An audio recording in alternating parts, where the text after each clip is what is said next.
Welcome to the 12th Man podcast, opinionated debate on everything Boro. Let's have it. Sandbox, you need to get there. There we go. Let's watch this in. Get it. You'll see. Great work, boss, and that's a finisher. Kick it. Fucking stick.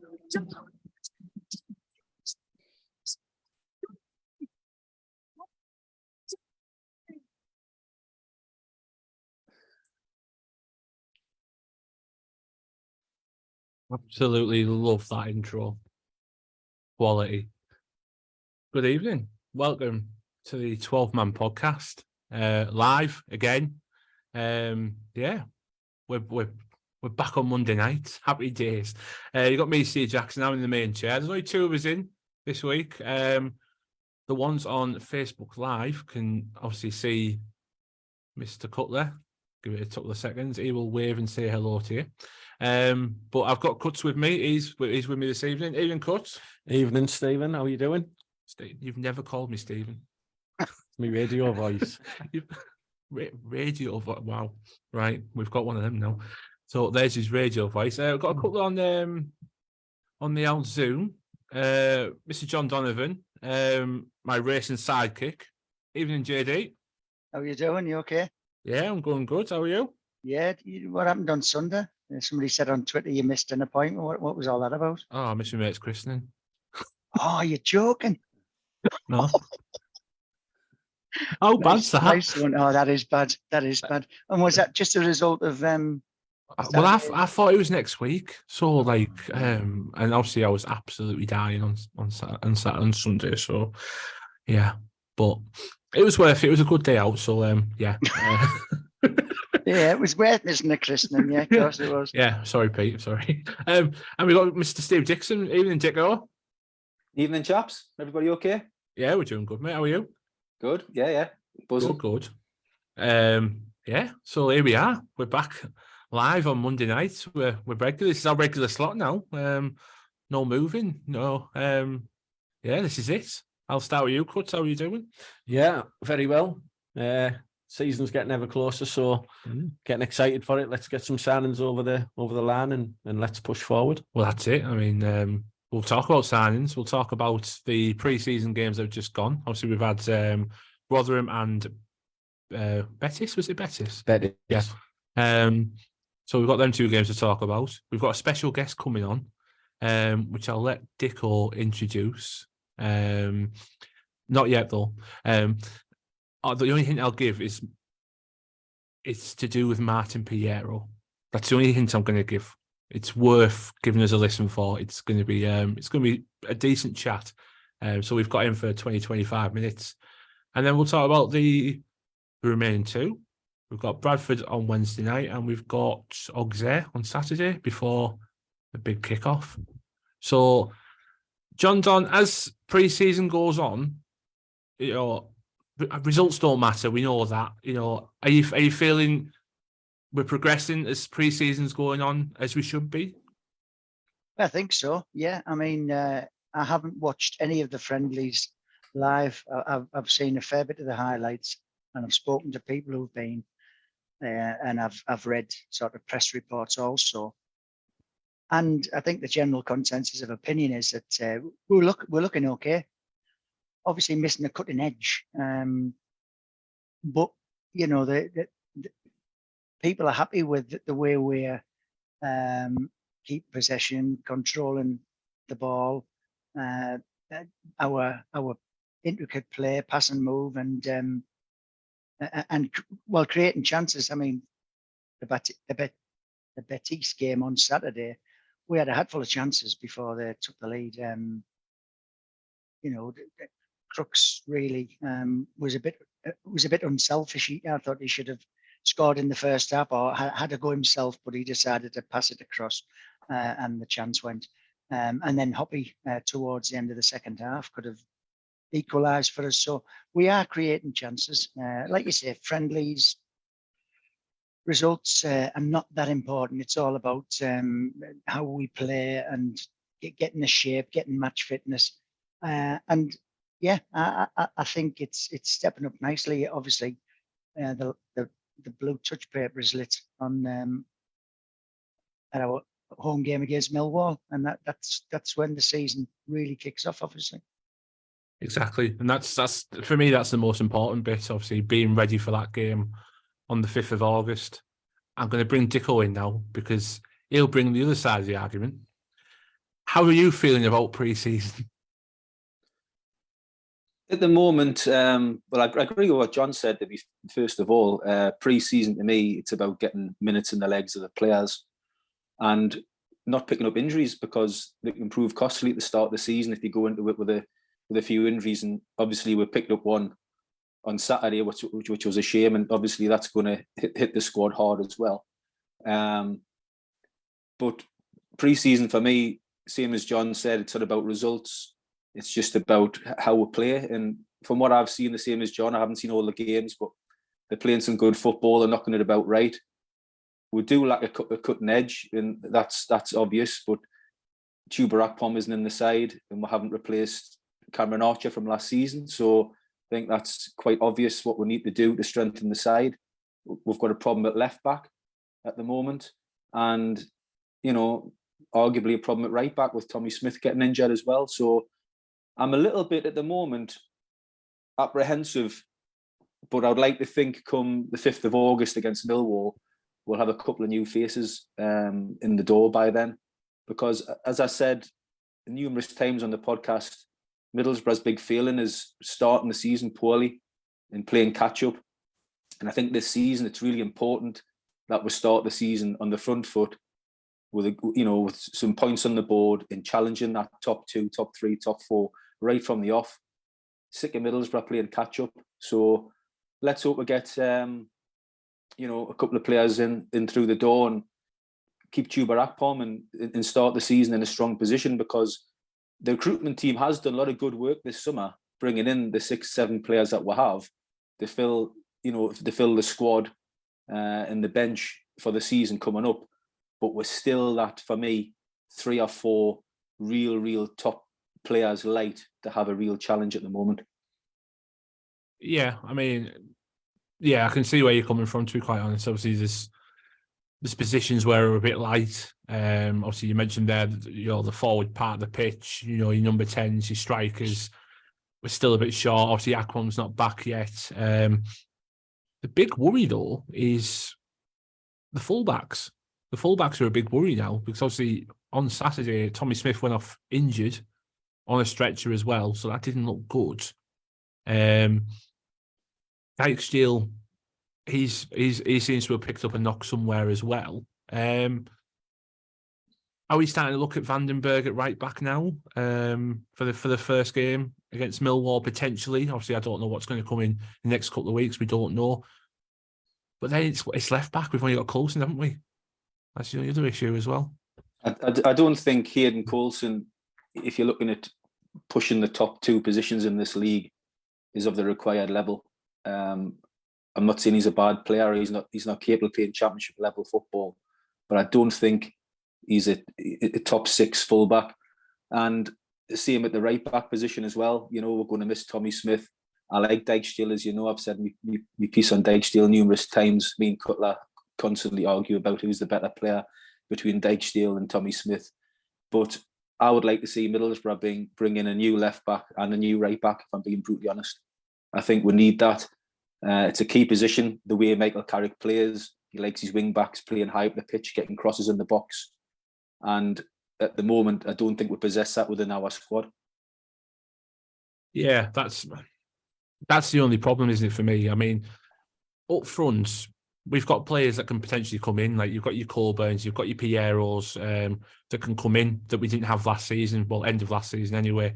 So we've got them. It's the fullbacks I'm worried about, because especially the style of play that we play attacking play, and attacking fullbacks are a massive plus for that, and a massive part of how we play. So yeah, it's going to be it's a difficult couple of weeks, obviously, trying to get some fullbacks in. What do you think, Cut? Well, I think I agree with the lads. I think we mentioned it last week that fullbacks is a priority. Mm-hmm. And contrary to Steve's belief, I don't think Dijksteel's a bad player. I just think possession of the shirt, 9/10 of the law. If you're playing well enough, you keep the shirt. Yeah. Now, it wouldn't surprise me if Dijksteel starts the season and keeps that shirt all year. And if he does, I'll be very happy to see that because it'll mean he's playing well. But I think if you look at Giles last year, he's more of a winger than a fullback, really. So it wouldn't surprise me if we are struggling at right back. And I'm not saying it's ideal and how I exactly want it, but it wouldn't surprise me to see Isaiah Jones playing at right back. It'd just be a role reversal of last season where Giles was doing it on the left. This time we'll be doing it on the right. So I think we've got options. We've got plenty of options up front, but I agree with the lads. I do think we need fullbacks for competition. And people were saying yesterday there was rumours that Giles is going to go to Luton. Now, we haven't seen out today saying that he'll sign, but I'm sure after him spending a season here last year and enjoying himself, he'll at least talk to the club and Michael Carrick and maybe Steve and Kieran, whoever's involved. It wouldn't surprise me one bit to see Ryan Giles end up back at the Boro next season. I don't believe everything I read in the papers. I believe it when he actually signs for them or doesn't. If he doesn't, he's going to sign for us and I'll be very happy. Do you think with it being £5 million, do you think that's just a no-brainer for Boro? Do you think that's what's stopping us? Like, because it's not, it says we bid, but it doesn't say how much we bid. Obviously, it's come out now that Luton have put the £5 million that Wolves want. Is that saying that we're falling short of it? I think this football club would pay £5 million for Ryan Giles. I think that's a bargain for a top-end championship player these days. We've seen prices getting banded around today of over £200 million for a footballer, it's obscene. I think £5 million for Ryan Giles, for me, is a bargain, and I'd accept that straight away. Yeah. I think, Steve, it might be how the way the deal is structured. You know, if Luton are willing to pay more initially and then pay off the instalments so that Wolves get initially a greater lump sum. I don't know. I'm just guessing here, but £5 million isn't a great deal of money in this day and age for a player. And like I say, the way the deals are structured now, you don't pay that in one lump sum, just as you don't receive your transfer money in one lump sum. It comes in instalments. So it depends. I mean, if Ryan Giles decides to choose Luton, fair play. You know, he was good for us last year, and I really appreciate what we got out of him. I'd love to see him back, but if we miss out, then we just move on. Well, that's it. Sorry, I was just going to say, could it be in terms of the budget? We need to spend the majority of the budget on, you know, a replacement for Cameron Archer, and obviously we need money to try and tie Chuba Akpom down, and you know would still need a left back, possibly a right back, possibly another midfielder. And the name Alex Bangura has come on the scene from Holland, who plays for Canberra for £500,000. He's only last year of his contract. There's a lot of teams across Europe looking at him, and Middlesbrough feel that for £500,000 he's better value moving forward, and the money that they're going to save on paying £5-6 million on Ryan Giles can be spent elsewhere in the side to make Middlesbrough progress with a stronger squad. Obviously, we'd like to see Aaron Ramsey come back as well. It's you know, we're all just guessing at this moment in time, but Middlesbrough will have a certain budget, and it's how you best use that budget for the squad. Yeah, exactly. We have got a finite budget. I mean, Luton can pay probably far better wages than us now because of the Premier League money and possibly, like I say, more money up front for the players they want to sign. I mean, don't forget, we spent a lot of money last year on loan fees, you know, for the keeper, for Archer, for Ramsey. You know, we don't get them for nothing and just pay part wages. You have to pay a substantial loan fee. So there's a lot of money involved. And like Dicko's just said there, you know, our kitty will be a lot less than Luton's. So we just have to wait and see. Love Giles to come here, but wait and see. And then Bangura might be a good second option if reports are correct that we're interested in him. Well, one of our listeners in a previous guest on the show, young Jacob, there, has made a good point. If we miss out on Giles, it'll be disappointing. But our model as a club will have backup replacements. We've just got to trust it. And I think that's bang on, to be fair. Yeah, of course it is. Yeah. I mean, Yeah, so- yeah, we're not going to hang our hat on one player, because we've done that in the past and been let down. But I don't think that's how we do things now. We have a list of targets. We have our top target, and then if that doesn't come off, obviously, like most clubs, you go down your list and you get the next best option. Lee Fish is we must be wanting a better Bangura for our book, eh?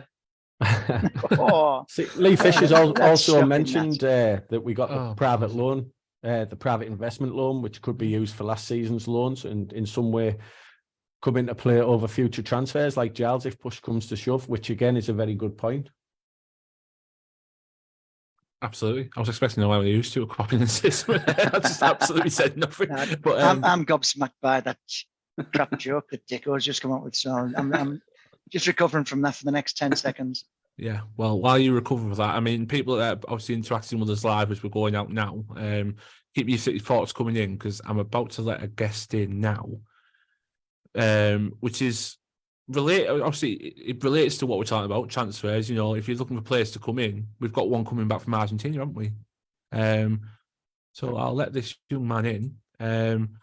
This is where Steve will come in, because he can say his name properly. I can't quite say it. But here he is. I will try and say this. There he is. Sebastian. Evening, Sebastian. Hi, how are you? We're good. How are you? Sorry if my English is a little bit rude, but I don't use it often, so I speak Spanish every day. No, Don't worry about it, Sebastian. Your English is better than one of our main men, Steve's. Okay. Thank you very much for that. no problem. So obviously, Sebastian's now come on. So he's obviously got his own YouTube channel. He's a content creator.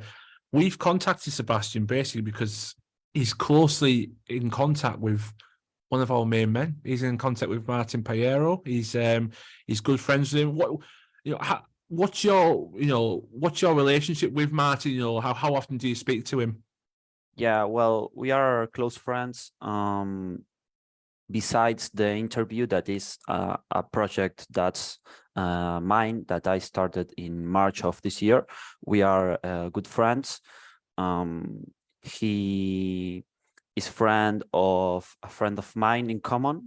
So we met some years ago, and since that date, we are very close friends. Oh, good. And obviously, you've spoken to him, I presume, since he came back to the UK. How's he feeling about being back in Teesside? Well, how's he feeling about being back at Middlesbrough? Yeah, we spoke the other day after the first match and after now the second against Betis.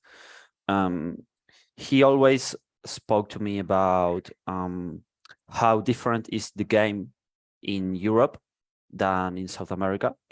So he was happy going back to Europe because he thinks that the best football at clubs level is in Europe. So he was happy, and in the first match he played more minutes and he was happy with his performance. Oh, good. I say what I've heard as well from people that have watched him in his two games since he's come back has been obviously positive. What he's been saying, you'll have obviously watched him when you went back over to Argentina, obviously because their season's a bit different to ours, obviously different timings, etc. How did he perform when he was out on loan in Argentina? Was he at the level that you fully expected him to be at? Obviously, we didn't get to see a lot of him before he went back to Argentina. How did he perform when he was over at Boca? Well, you got to first see that playing in Boca or River, it's another world of playing in any other team here in Argentina. So if you play in Boca or River, you're playing in another type of world because you have pressure on you 24 hours a day. You know, you go to grocery shopping and the people look at you, take pictures of you. That can be good if the team results are going good, and that can be very bad if the team is going bad. So Martin started to learn how to handle that pressure. So I think first of all, he is a grown-up man now that he has in his back, having played for Boca. You know, the man that has returned to Boro now knows how to handle the pressure of being, in the center of the views all the time. Now, speaking in how did he perform in the pitch, he scored a lot of goals because of his good shooting and position in the field. Maybe in the first months he didn't play too much, but in the last season he performed very well and gained rhythm, playing a lot of matches. Oh wow! So obviously, as the season went on, he performed. But obviously, we saw the goals he was scoring and the assists he was providing. Was he a massive fan's favourite when he was back in Boca? Obviously, he'd been seen as the one that's come back from Europe to Argentina. That's supposed to grow in his education. Is that how the fans saw him? Did they take him back in as one of their own? Yeah, he received a lot of support from the people here in Boca. As you can see, whenever he posts a picture, people are asking him to come back. So he was one of the fan favorites here. He ended up before going as the second goal scorer of the team, and he wasn't always in the starting 11. So there you can see the influence that he had directly on the performance of the team. So people here have a very good memory of the loan of Martin here in Boca. If that was your question, sorry if I understood wrong. No. It was it was perfectly exactly what kind of answer I was looking for. No, it's absolutely fine. And one question, obviously, I want to ask before I pass on to the other lads who want to ask other questions as well.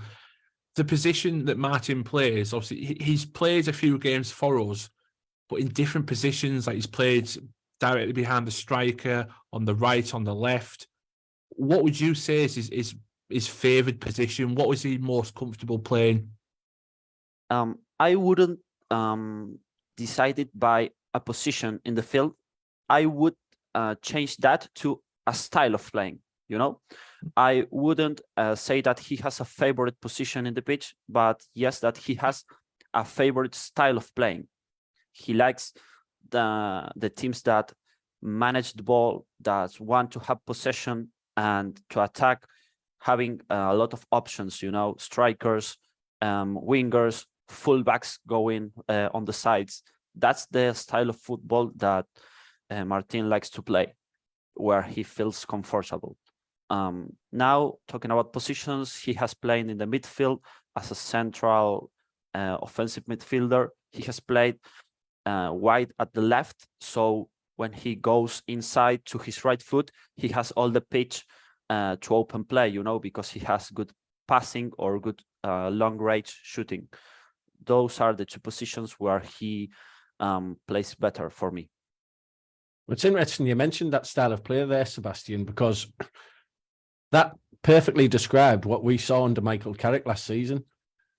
A very attacking style of football, midfielders given free rein, the wingers getting down, creating plenty of chances for the forwards. Now, we've obviously saw only little glimpses of Martin, really, because he's had injury setbacks. I know he's your friend in that, but how hungry is he to succeed at Middlesbrough?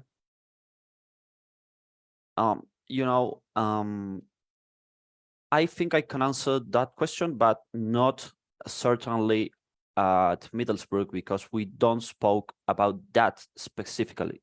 We spoke about his as a friend, as his dreams for his career, and he always is very hungry to prove himself that he can play in the better clubs, to one day being called up again to the Argentina national team like he was in the past.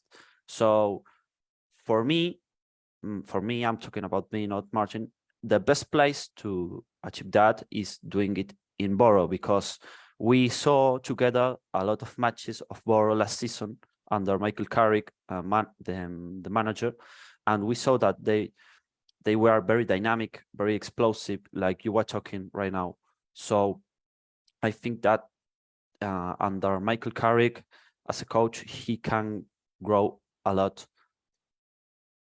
I would imagine, Sebastian, that Martin is looking forward to learning from Michael Carrick, with him being a top world-class midfielder himself, and being able to help Martin progress his game.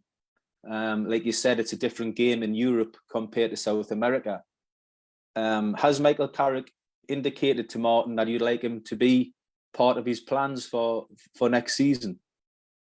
I haven't spoke about that with Martin, because when we speak, the little time that we speak in the recent days, I try not to, put pressure on him and ask him about his future, because there are a lot of things that must happen. First, like you said, the manager has to have Martin in his plans. Second, the club.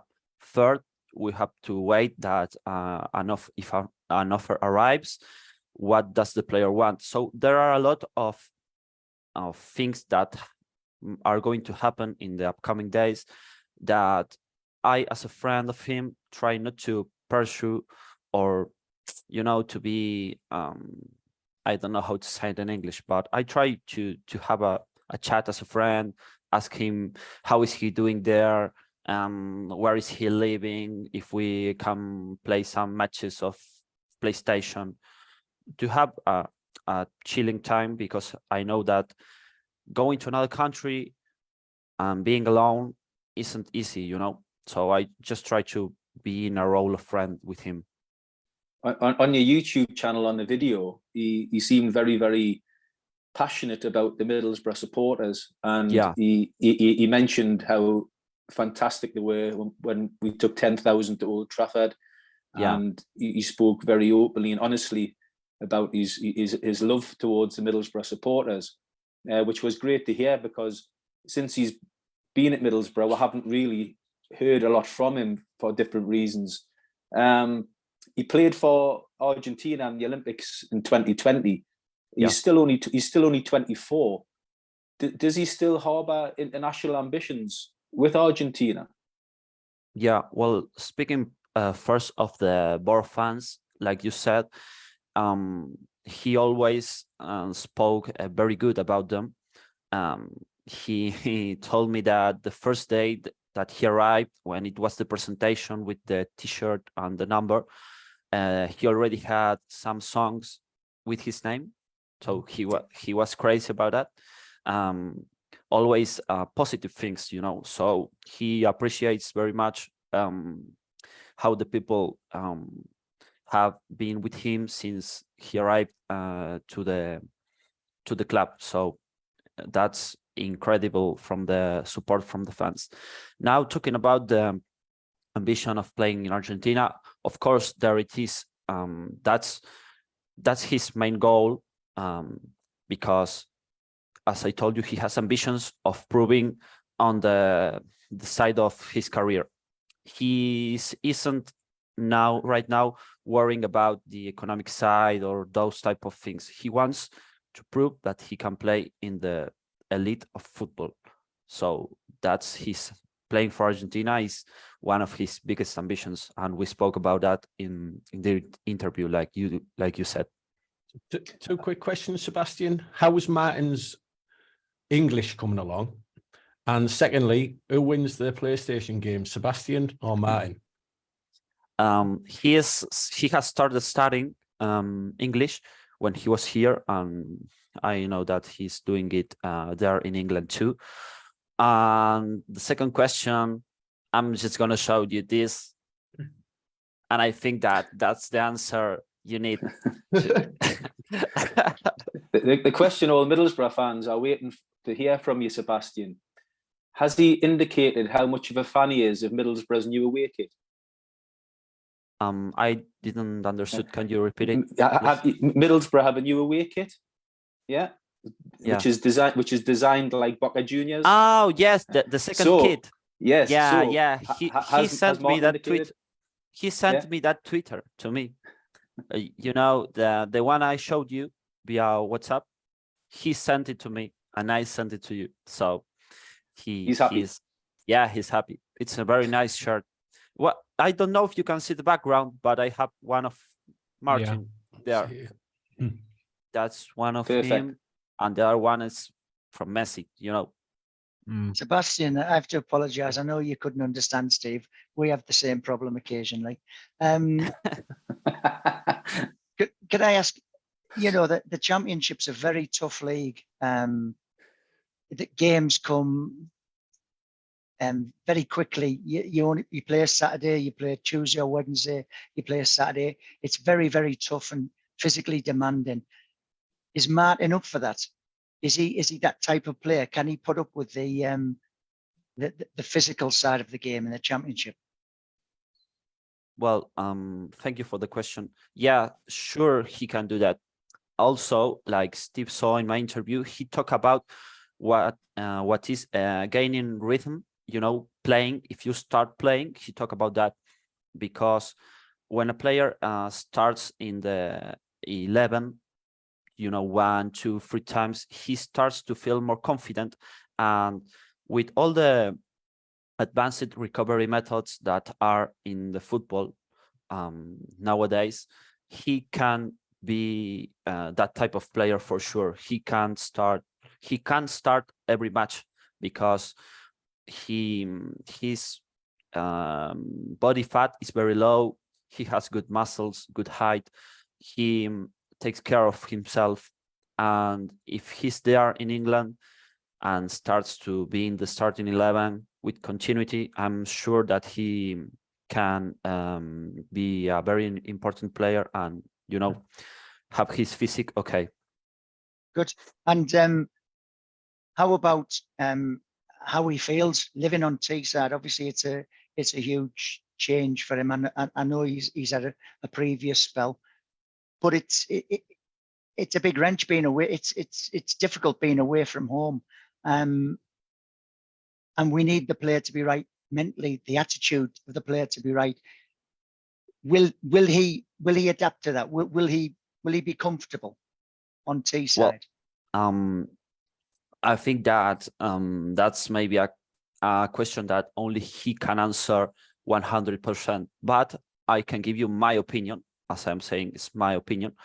I think that he has came back to England as a grown-up man, because playing in Boca, he now has that on his back, on his experience, and he already knows what is to live in England for the past time that he was at Boro.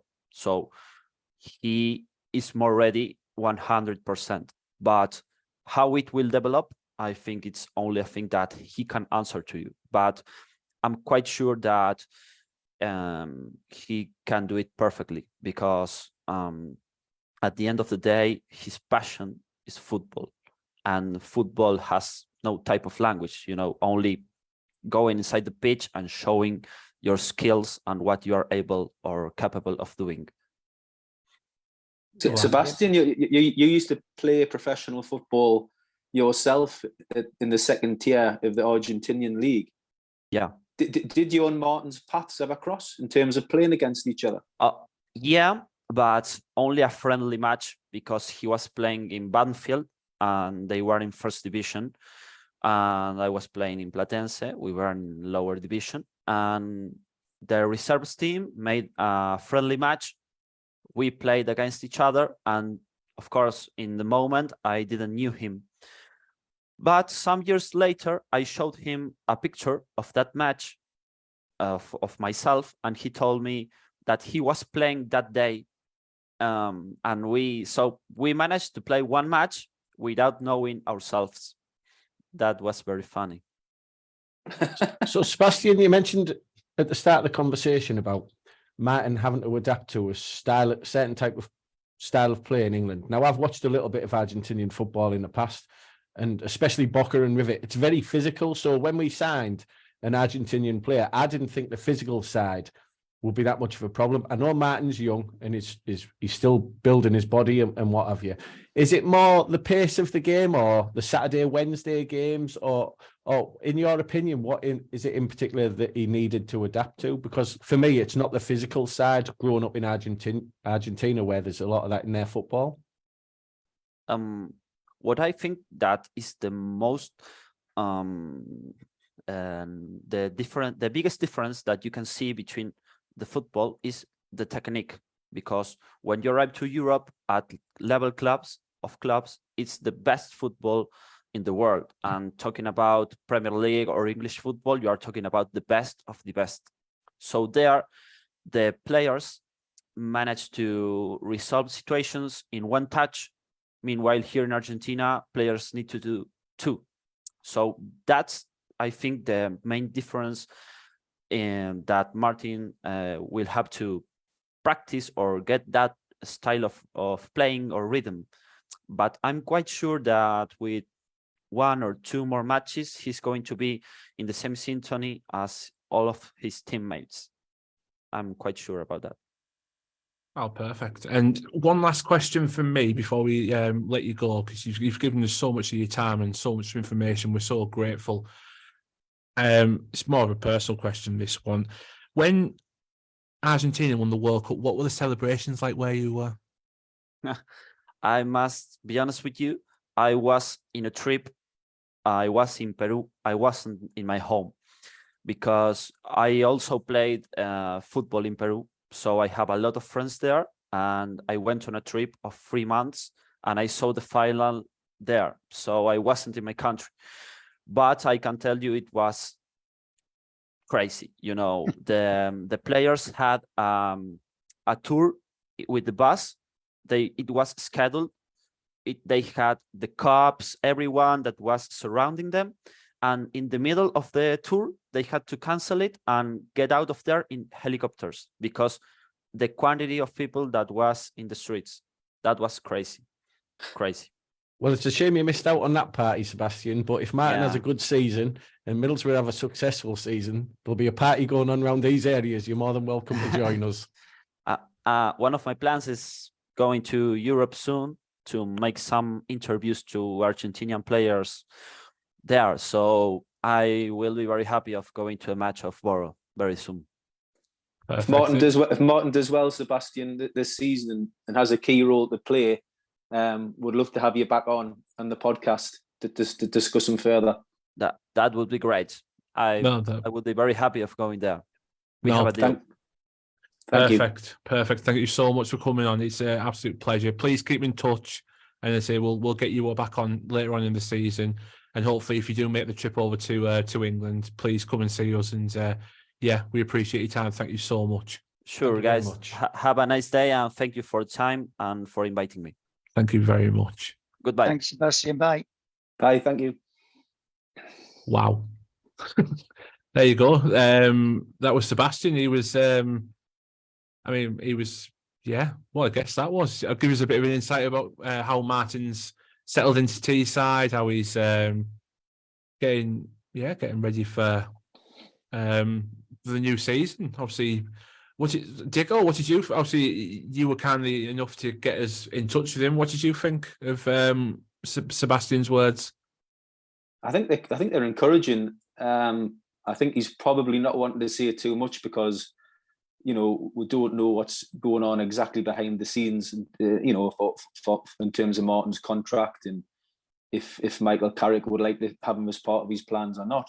But I do get the feeling that Martin Payero, if given the chance, is up to give it another go on Teesside, and I think it's only good news and a brilliant option for Middlesbrough moving forward. He's clearly got a lot to prove if he's got any ambition of pushing himself to get back in the contention for the national team, which Sebastian said he does want to do. So I would love him to have another chance on Teesside. I think he's a talented player. There's definitely a player in there. You don't play for Argentina at the Olympics, and if you haven't got talent, it's just the English game is so different from the South American game. You know, you've got to adapt your game, and some people adapt quicker than others. I remember another South American player called Juninho when he first came across all them years ago. He didn't adapt straight away either. They need time to play, and they need games. And I think what's clear coming from Sebastian there was you'd like to see Martin given a run of games rather than just sporadically coming on 10, 20 minutes here and there. I think you would like to see him get a run of games to prove what he can do. So playing devil's advocate in that, though, that we've all got to agree that has also got to come down to Martin. Of course it does. Yeah, absolutely. Martin's got to put in the performances. Martin's got to prove that he can get in ahead of the likes of Johnny Howson, Riley McGree, even Crooksy. Do you know what I mean? Lads that have proved in the past that we can rely on them. This isn't a slant. This isn't a slant on Martin, but he has not yet up to now delivered that. I'm not saying he can't, and I'm not saying he won't, but he does have to do it. I agree, but he can't prove it. He can't prove what he can do without getting game time. It's a two-way situation, because how can he show what he can do unless a manager puts his arm around him and says, "You're my man. Go and prove yourself. You're playing the next 5 games.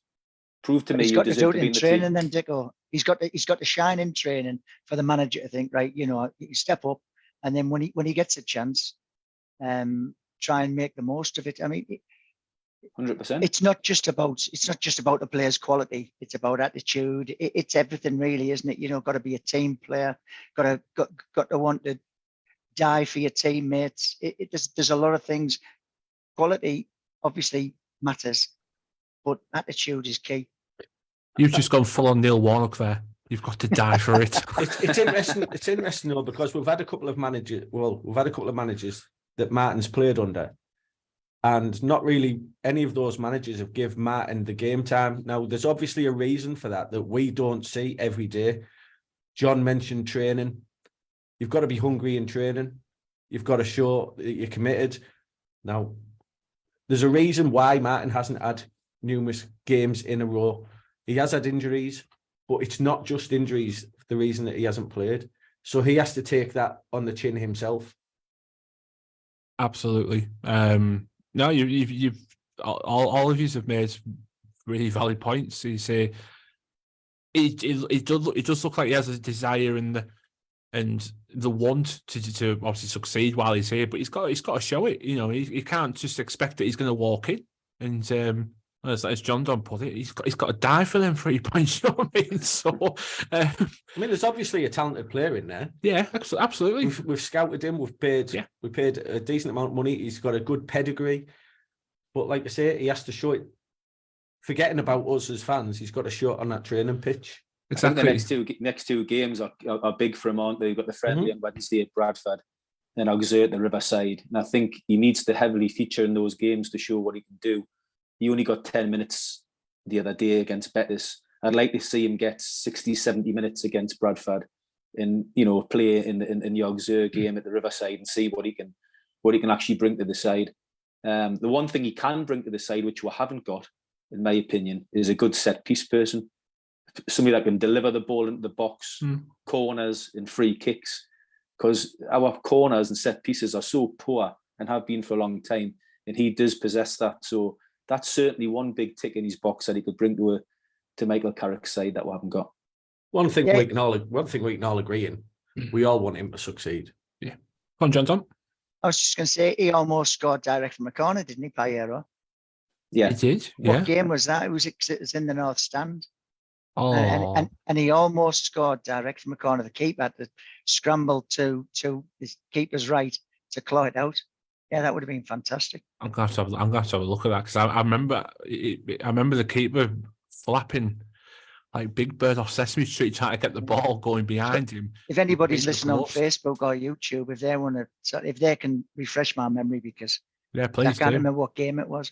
No, I can't. I thought you were going to do your best impression of Big Bird. Then I was getting excited. Never mind. Right, so since you brought in Dicko, we'll talk about the next two friendlies. Obviously, you've mentioned there about potentially giving Martin a bit more time on the pitch. What else do you want to see? Firstly at Bradford, and then finally with the the final pre-season game against Auxerre. What do you want to see now, as we are really ramping up towards that big kickoff on the 5th of August against Millwall? I would say I'd like to see less changes for the last 2 friendlies. I'd like Carrick to start to think about picking his side for Millwall with what he's got. Obviously, there could be more signings coming in. Some players might be carrying slight knocks, but I'd rather see 15, 16 players playing against Bradford and against Auxerre rather than 20, 21, 22 playing in the games. I think we need to maybe cut down on the changes for the last 2 games and get a little bit more continuity in the side. And I would like to see some goals. I would like to see, because we're creating lots of chances, and it's great to see that we haven't lost that from last season. But I'd like to see the ball going in the back of the net. Morgan Rogers has been doing quite well and playing in a bit of an unfamiliar role for him up front. But I have noticed he's squandered quite a few chances. So I'd like to see a couple of more chances going in the back of the net to give the lads some confidence before the big day. Yeah, I mean when that's it. You talk there. I think the word to come out of that is sharpness, isn't it? Now you've got to start. If you are a front player like Rodgers, like Silva has started doing, you've got to start putting your chances away. If you're giving them opportunities in the Championship, you've got to put them away. Otherwise, you are going to get punished. So, and one other thing is, I would like to see Chuba Akpom appear as well, wherever he is. I'd like to see him turn up. We know everybody keeps avoiding the question. You can see after the game. I was slightly disappointed actually after the game on Saturday when Michael Carrick didn't speak. You don't have to speak after a game if you're a manager at a friendly game. Apparently, it's up to you. You can speak if you want. You don't have to. And I just thought it was slightly poor. I thought, people are going to ask you questions regarding injuries. They're going to ask you questions regarding signings. They want to know what's happening with Chuba Akpom, with Ryan Giles. And you've basically just took the opportunity to pie the press and say nothing. In my opinion, I would like to see my manager front up. And even if he just speaks managerial language, but I think you should front up and take the question. So I'd like to see him speak after the game on Wednesday against Bradford. Yeah. I mean, in a way, I don't mind that, because obviously it keeps your cards close to your chest. I know the fans want to hear the ins and outs of, everything, don't they? So I get where you're coming from. You want to hear what the manager thinks, but I suppose at the end of the day, he's still in pre-season himself. He's still got a job to do with the boys to try and get them ready for that big kickoff.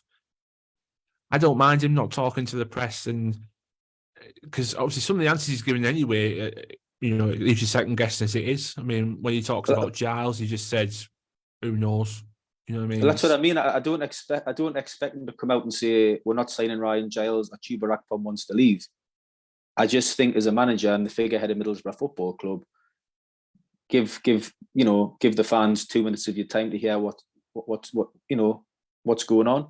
He could have spoke about the game. He could have spoke about how the team were playing, what he thought about Real Betis, is good opposition or not good opposition. There's lots of things he could have said. And if he didn't want to talk about transfers, that's fine. But I just think I like my manager to speak after games, and I think it's not very often that happens. And I think the reason he didn't do it was because he knows what questions were coming. But the questions will just keep coming, because if Chuba Akpom isn't playing and we're not signing players, the questions will just come the next game and the next game and the next game. So it's pointless avoiding it for me. Get on with it. You're speaking obviously then about, talking about the performance and things like that and the results and the teams that we're playing. But if it's pre-season, does that matter? Is that something you, as a man, I know as fans we'll look at it and think, well, we only got beat 1-0 by them, or we beat Rotherham 2-0, it stands in good stead for the season. But I'll ask you, Cuts, because obviously you're shaking your head straight away at this. It doesn't matter the results, does it? Surely it's all about fitness, isn't it? I couldn't care less about the results in pre-season. Couldn't care less. Fitness. I do agree with Steve going into the last couple of games. I would like to think he knows maybe 8 of his 11. And I'd like to see them get some game time in as we get closer to the games, get more competitive. But they don't matter to me. They'll be playing games in training, 11 on 11, where he's got 8 or 9 of his first, what he would class as his first team, playing up against high quality opposition in our reserves or players that are trying to get in. Yeah, it's all about fitness for me. Well, that's it. John Don, what's your thoughts on the last couple of pre-season games? Yeah, I agree with Steve Dixon. Friendly's all about game time and match fitness. And I can understand why in the first few games there was wholesale changes at half time and during the first and second half. You're giving people, you're easing them back in to sort of the first team action, you know, give them 20 minutes, give them half an hour, give them a half. I want to see bulk of players getting maybe 60 minutes plus against Bradford. And I want us to like Dicko said, I want us to win the 2 games. I want us to be scoring goals. But again, if that doesn't happen, and as long as we come away with a good workout, good physical workout, no injuries, I'll be okay with that. I'd like to see us win, but I'd be okay just taking some positives out of our performances if we don't win. Exactly. No, I couldn't agree with all that one. First time I said that, Nick. But obviously, we're making the trip down for Bradford. JD, it's the first time in, is it 23 years since we've been to, is it still called Valley Parade? That's what I call it. Right, we're going to go with that then. Looking forward to the trip? Yeah, I am.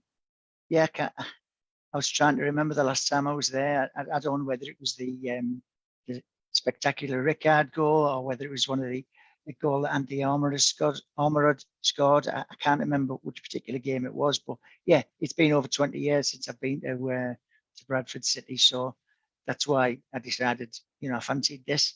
And luckily enough, you know, plenty of people are on the bus now. There's maybe 2 or 3 seats available if anybody should want to join us. Yeah, you know, it's our pre-season. You know, we're going to go down there. We're going to get ourselves booked into a pub for a few hours before the game, and look forward to it. You know, and it'll be my first view of some players on a live basis. You know, so I'll keep a close eye on certain players. You're never going to live that quote down. It's our pre-season as well. That just makes us sound like we're going to go down, get on the drink, have a good time, and make sure our livers are ready for Coventry. But no, you're absolutely right. I don't know. That's what we do. We go at the match. We have beers before. We have beers, you know, during. after. Possibly during if we can get served at half time. But yeah, that's what we do. So why not have our pre-season? We had our pre-season on Saturday. I don't know about you. I definitely did. Yeah, it's different. I know it was a drinking day, but it was different. It's not football, is it? You know, so yeah. No, I don't walk out of football that rich. I'll tell you that now. No, you're absolutely right. It's good to get all the football lads back together as well. I'm looking forward to seeing all the usual faces, and I mean we saw most of them on Saturday, but you know, let's get us all back under the same bus and see Jason again. I haven't seen Jason since May. No, that's right. I know, yeah. So I know he's looking forward to the trip. And say I've got him a ticket to come and watch the footy as well. So yeah, it's going to be a good trip down. I'm really much looking forward to it. But I'll come to you. Obviously, I've asked them to what they. I don't mean that in a derogatory way. I love the pair of you. Just cuts this in front of me. What are you expecting from these last 2 friendlies? Yeah, like I say, I think the bulk of he probably knows 7 or 8 of the players that are going to start against Millwall. And I think we could probably name at least 6 of them. Go on, then. I think Dieng will start, won't he? I think Vandenberg will play it right back. 2. Fry. 3. Lenihan. 4. Left back. He's struggling. I am struggling. Howson, McGree. Well, Hackney. 6. 7. Hackney. Tuba with a new contract in his back Silvera. pocket. I'm going to put Silvera in there. I think he starts at Millwall, you know. We'll go through all this next week, by the way. What I just said 5 minutes ago. I'll put Martin Payero on that starting 11 against Millwall. Oh. I just think him, McGree, Hackney, Howson. That sounds to me like a nice midfield. And if we can just get a centre forward and Chuba, hopefully for me, like we said last week, it's Archer. But that's not a bad championship. What, 8 players, 9 players we've named there? But you've missed out Fours as well. I think Fours will be pushing for a starting 11. And Dan Barlassa, who apparently ran the show against Betis. Yeah, so. Barlassa, yeah. So, and yeah, from people who I spoke to who were there, that they reckoned Hackney and Barlassa were very good together. You know, they bossed the midfield. Yeah, I mean, we just had a comment come through on Facebook saying Mullet went back to his parent club. We need cover for House, and I think that's where Barlassa comes in, Colin. To be honest, I've watched a couple of pre-season games myself, and he's stepped up. He looks like a bit more of a leader in the middle of the park now, which I think he's expected to be when he was brought in. He's now starting to show it. So I think that's Howson's cover, and obviously Hackney can do that position as well. So You think Barlassa's Howson's cover? I do, yeah. I don't see them as similar players. I'll be honest with you. I think Barlas is more of a finding time on the ball. Howson will mix it, won't he? Howson will really put his foot in, and you know he's different to Barlassa. But hey, listen, Hackney can step up and be a bit more nasty, can't he? And if you want to put another name in there, Jack Stott. Jack Stott has had a hell of a pre-season so far.